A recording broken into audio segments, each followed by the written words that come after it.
Hi, I'm here today to make a video that I want to upload to YouTube. And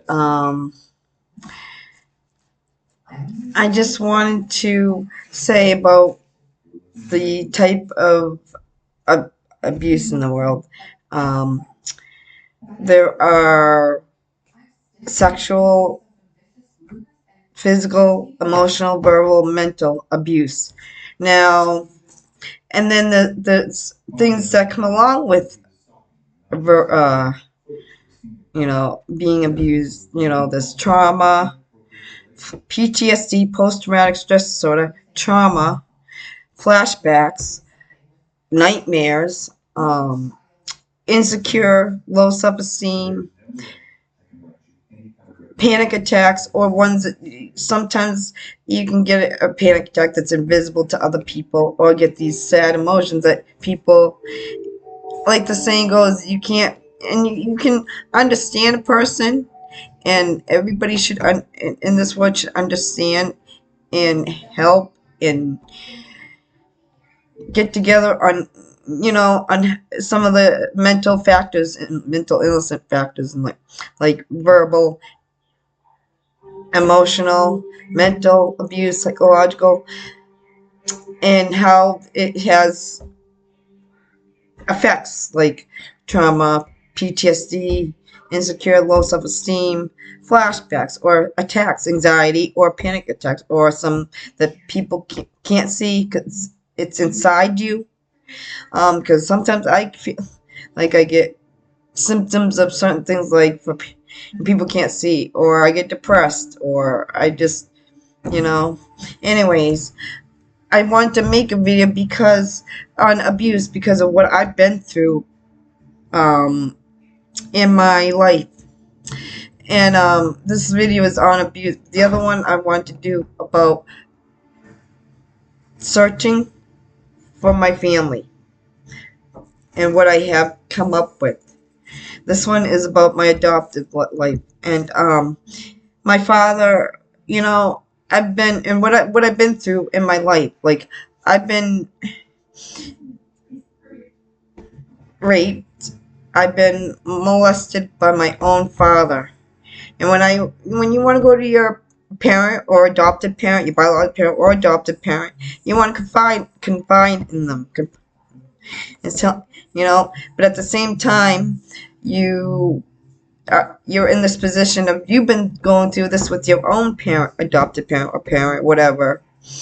And my father, an adopted father or father, should never say this to their own adopted daughter or biological daughter or son or whatever. You know, they're kids, they're teenage kids. It's telling me that that's verbal, or would it be emotional, that I was not a mohawk because I was getting going for help with the law, what he did, and then you know he was telling me that because then I went confided in him about being, because what he was doing to me, and then I confided in him about what happened to me, and he's calling me. That's insults. You know, my parents. People don't know what I've been through. My parents are both parents are alcoholics. Um, they both. My father, when he would say that no one would want you. I wasn't good enough, or good looking, or I didn't look right in dress. Or he would go bring me to the store and buy me clothes to model for him. People don't know what I went through and throughout life.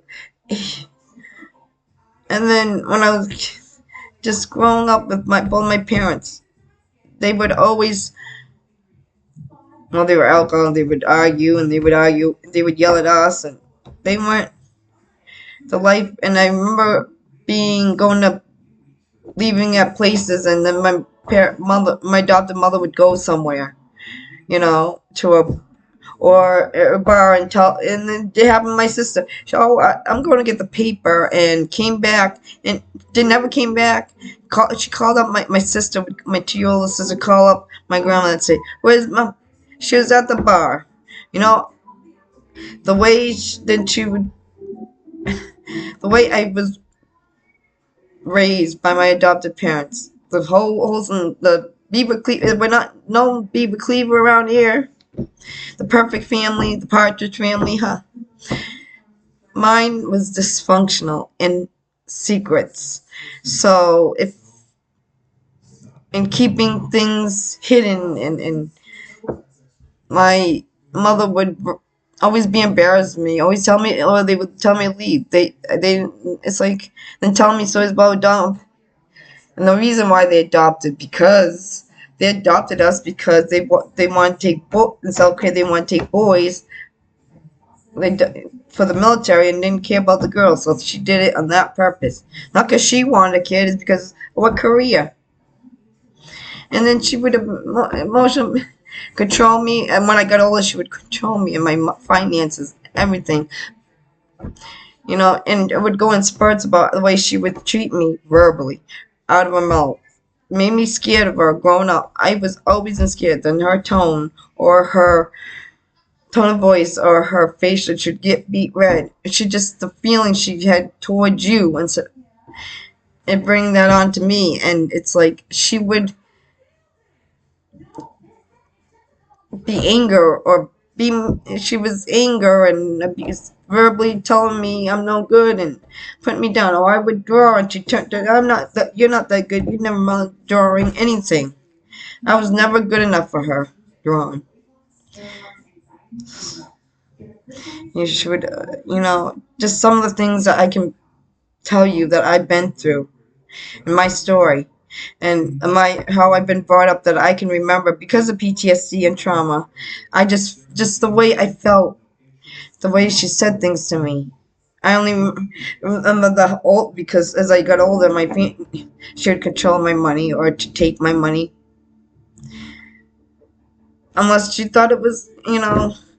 I just been through my parents being alcoholics. My Joanne, my adopted mother, always treat me like crud, put me down. Tell your own daughter you're a whore, you're acting a whore when you. I was young. I was always delayed because I do have a learning disability too, and stuff. I learned as I got older. I trusted my parents. I thought that was love, the stuff I went through. So now it's like today in ages, it's different. Now you're the parent. You know, and it just I wish people would understand that what you need to do with mental and May comes around Mental Health Awareness Month. I think it's in May is trauma, PTSD flashbacks. Have people understand that. Have people understand the emotional, the insecure, low self-esteem. That when you get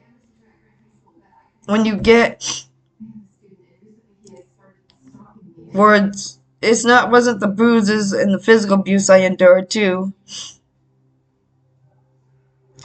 and that I had to hide them, but it was the verbal or emotional abuse that or more that I had to hide.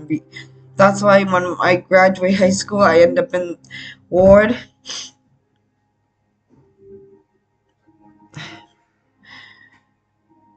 I just want people to understand that what I went through as a kid growing up, now I have my own family.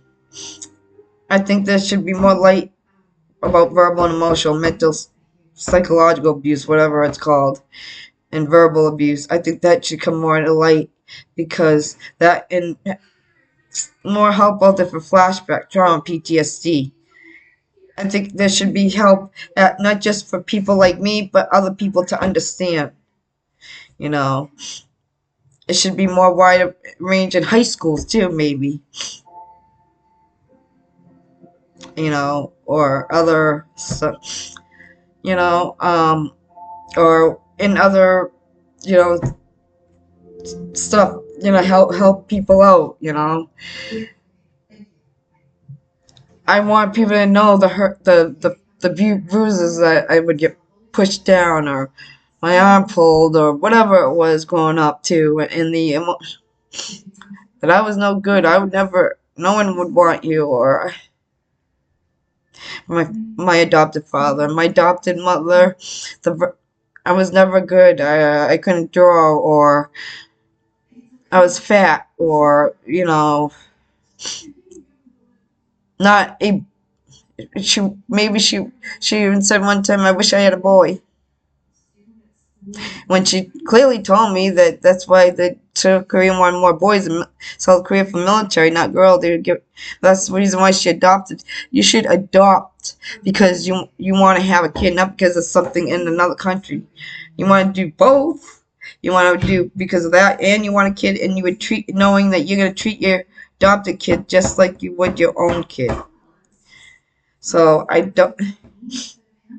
And make sure that it's an open adoption, and never get jealous of if you try to find your biological parents. And that concludes because of the next video. So anyways, goodbye.